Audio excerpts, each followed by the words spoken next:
আসসালামু আলাইকুম, সবাই কেমন আছেন? আশা করি ভালো আছেন। আলহামদুলিল্লাহ আমরাও ভালো আছি। সন্ধ্যাবেলা বাচ্চা কাচ্চা নিয়ে সবাই নিয়ে, আমার বোন আছে, আমার মেয়ে ছেলে, বোনের ছেলে আছে, এই যে আমার মামা শ্বশুরের মেয়ে আছে একটা, আর আমার মেয়ে আমিনা আছে।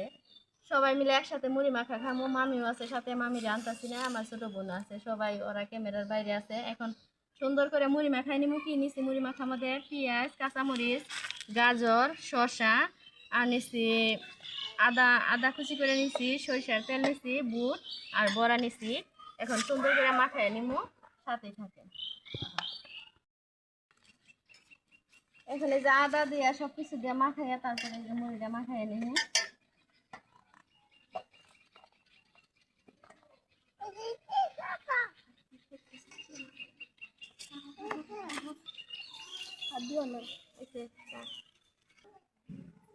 আমাদের মুড়ি মাখাটা কমপ্লিট হয়েছে, এখন আমরা সবাই মিলামিশা খামো। কেমন হয়েছে সবাই কমেন্টে জানাবেন। আল্লাহ হাফেজ।